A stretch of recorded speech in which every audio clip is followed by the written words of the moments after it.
والدین اور بیوی میں زیادہ حق کس کا ہے؟ بیٹے کا زیادہ قریبی رشتہ کس کے ساتھ ہے؟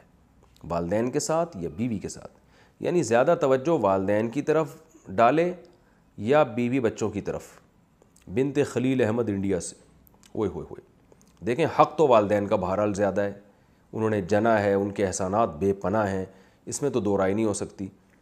اور توجہ بھی والدین ہی کی طرف زیادہ دینی ہے، یعنی والدین کو بیوی پہ ترجیح دینی ہے۔ لیکن اس میں اصول یہ ہے کہ شریعت نے جو والدین کا حق ہے نا، اس کی ادائیگی کا طریقہ مختلف رکھا ہے، اور بیوی کی ادائیگی کے حقوق کا انداز مختلف ہے، وہ دونوں ایک دوسرے سے ڈیفرنٹ ہیں، لہذا دونوں ایک دوسرے کے اپوزٹ نہیں ہیں، ایک دوسرے کے خلاف نہیں ہیں کہ آپ ماں کا حق ادا کریں گے تو بیوی کا حق ضائع ہوگا، بیوی کا ادا کریں گے تو ماں کا حق ضائع ہوگا۔ اس کی مثال ایسے ہے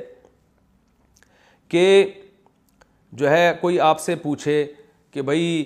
کیا نام ہے، بیٹے کا حق زیادہ ہے یا بیٹی کا؟ تو بھائی حق تو دونوں کا برابر ہے، لیکن دونوں کی حق کی ادائیگی میں فرق مختلف ہے۔ بیٹے کو آپ کمانے کے قابل بناتے ہو، بیٹی کا حق یہ کہ اس کے لیے اچھا رشتہ تلاش کرتے ہو، یہ انداز مختلف ہوتے ہیں۔ بھائی کا حق الگ طریقے سے ادا کیا جاتا ہے، بہن کا حق الگ طرح سے ادا کیا جاتا ہے۔ تو یہاں بھی یہی ہے کہ والدین کا جو حق ادا کیا جائے گا وہ یہ کہ ان کو تکلیف سے بچایا جائے۔ باقی ٹائم زیادہ کس کو دیا جاتا ہے؟ وہ بیوی کو دیا جاتا ہے، اس لیے کہ والدین کو آپ کے زیادہ ٹائم کی ضرورت نہیں ہوتی،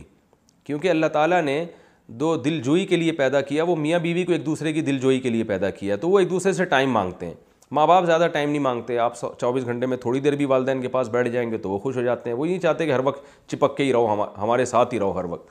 تو اس لیے والدین کو اکثر لوگ اپنے والدین کو سفر میں اپنے ساتھ نہیں لے کے جاتے، گھومنے پھرنے جاتے ہیں تو بیوی کو لے کے جاتے ہیں، تو اس لیے کہ بیوی کے حقوق میں یہ چیز داخل ہے۔ قرآن میں بھی اللہ نے ارشاد فرمایا وصاحبتہ وبنیہ، قرآن میں اللہ نے بیوی کو صاحب کہا ہے، صاحبہ کا معنی ساتھ رہنے والی، تو ساتھ رہنے والی کیونکہ وائف ہے تو ٹائم عام طور پر اس کو زیادہ دیا جاتا ہے، اور یہ اس میں والدین کی حق تلفی نہیں ہے، کیونکہ والدین کو اولاد سے زیادہ ٹائم چاہیے بھی نہیں ہوتا۔ ہاں بالکل ہی آپ والدین کو ٹائم نہیں دے رہے تو ایک الگ بات ہے، وہ پھر ظلم میں آ جاتا ہے۔ اسی طرح خرچہ جو ہے، کیونکہ والدین خرچے کے محتاج نہیں ہوتے، کیونکہ آپ کے والد بھی کما رہے ہوتے ہیں، جو آپ کی ماں پہ خرچ کر رہے ہوتے ہیں، اپنی وائف پہ یعنی خرچ کر رہے ہوتے ہیں، تو لہذا آپ کے ذمے یہ نہیں ہوتا کہ اپنی ماں پہ خرچ کریں آپ، کیونکہ وہ آپ کے والد کے ذمے اور وہ انہوں کو کھلا رہے ہوتے ہیں، وہ یا آپ کی والدہ کی پینشن آتی ہے یا آپ کی والدہ جاب کرتی ہیں، جبکہ بیوی کا خرچہ جو ہے وہ مرد کے کندھوں پر اللہ نے ڈالا ہے۔ تو اس لحاظ سے انسان یہ ہو سکتا ہے کہ ماں باپ کو نہ دے رہا ہو، بیوی بچوں کو کھلا رہا ہو، تو اس میں کوئی گناہ نہیں ہے۔ گناہ جب ہوگا جب ماں باپ جو ہیں وہ ان کا کمانے کا کوئی ذریعہ نہیں ہے، تو ایسی صورت میں آپ بیوی بچوں کو کھلا رہے ہو، ماں باپ کو نہیں کھلا رہے، تو آپ کو بہت سخت گناہ ہوگا۔ ایسی صورت میں آپ کو حکم ہے کہ آپ دونوں کو کھلاؤ، پھر آپ کسی کی وجہ سے کسی کو محروم نہیں کر سکتے آپ۔ اگر آپ کے پاس آمدن کم ہے تو ڈیوائڈ کرو آپ اس کو۔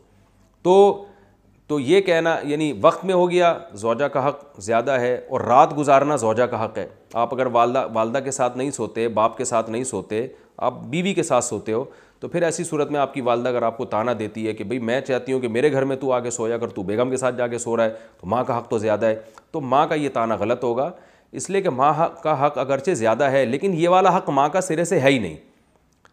یہ حق ماں کا نہیں ہے، بلکہ اس کا ہے جو اپنے ماں باپ کو چھوڑ کر رخصتی کر کے آئی ہے آپ کے گھر میں، تو یہ رات آپ کو اس کے ساتھ گزارنی پڑے گی۔ ہاں کبھی کبھار ہو جائے، جیسے ماں باپ کہتے ہیں بہت دن ہو گئے ہمارے گھر میں آئی نہیں رہنے کے لیے، تو کچھ دن رہنے کے لیے آؤ، وہ ایک الگ بات ہے، کبھی کبھار تو ایک الگ، لیکن مستقل بیسس پر زوجہ کے ساتھ انسان کو رہنا پڑتا ہے، اور مستقل بیسس پر خرچہ بھی آپ پر زوجہ کا ہے، چاہے وہ مالدار ہی کیوں نہ ہو۔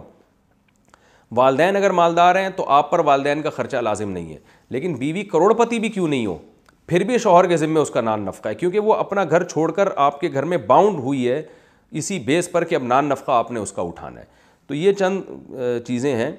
تو پھر آپ کہیں گے پھر والدین کا حق زیادہ کیسے ہو گیا؟ حق زیادہ ایسے ہو گیا کہ جو والدین کے حقوق ہیں نا آپ کے اوپر، جو واجب حقوق ہیں، ان کی حق تلفی آپ نے اگر کی تو آپ کو گناہ بہت زیادہ ہوگا۔ بیوی کے حقوق کی حق تلفی کی تو گناہ ہوگا، مگر اتنا نہیں ہوگا جتنا والدین کو ستانے کا گناہ ہوتا ہے، تو اس لحاظ سے والدین کا حق زیادہ ہے۔ اور مباح چیزوں میں والدین کا حق زیادہ ہے۔ مباح کا مطلب وہ کام جو آپ پر واجب نہیں ہے، اس میں بیوی ایک کام کا حکم دے رہی ہے، والدین اس کے خلاف، تو پھر آپ کو والدین کی بات ماننی ہے۔ مثال کے طور پر ہفتے کے دن جناب آپ کی ماں کہہ رہی ہے کہ بیٹا مجھے جو ہے نا وہ آج ذرا تھوڑا سا پارک میں گھما کے لے آؤ، میری طبیعت خراب ہو رہی ہے، مجھے ڈاکٹر نے چہل قدمی کا حکم دیا ہے. ادھر بیگم صاحبہ کہہ رہی ہیں جی ہفتے کے دن تو ہم فلاں جگہ انوائٹیڈ ہیں، آپ فلاں جگہ میری رشتہ داروں کے یہاں آپ جاؤ گے. تو ایسی صورت میں پھر آپ کو ماں کا حکم فالو کرنا پڑے گا، اس لیے کہ اس کی ضرورت کو آپ نے پہلے مد نظر رکھنا ہے. بیگم کو آپ بول دیں بھائی بیگم دیکھو میری اماں کی طبیعت خراب ہے، اماں نے بولا ہے پارک میں لے کے جاؤ مجھے اور واکنگ کراؤ تھوڑی سی، تو پھر میں ان کو ٹائم دوں گا. آج اپنے رشتہ داروں کو آپ تھوڑا سا گول کر دیں، ٹوپی کرا دیں آپ ان کو. تو ایسے جو یہ چونکہ جائز ہے نا، گھمانا پھرانا کوئی واجب تو نہیں ہے، تو یہ جائز ہے. اسی طرح مثال بیگم کہہ رہی ہے مجھے حج کرا کے آؤ، آپ ماں بھی کہہ رہی ہے حج کراؤ، تو پھر ماں کا حق یہاں پہ زیادہ ہے، کیونکہ حج کرانا آپ پر واجب نہیں ہے. تو مباح چیزوں میں پھر ابا اماں کو مقدم رکھا جائے گا.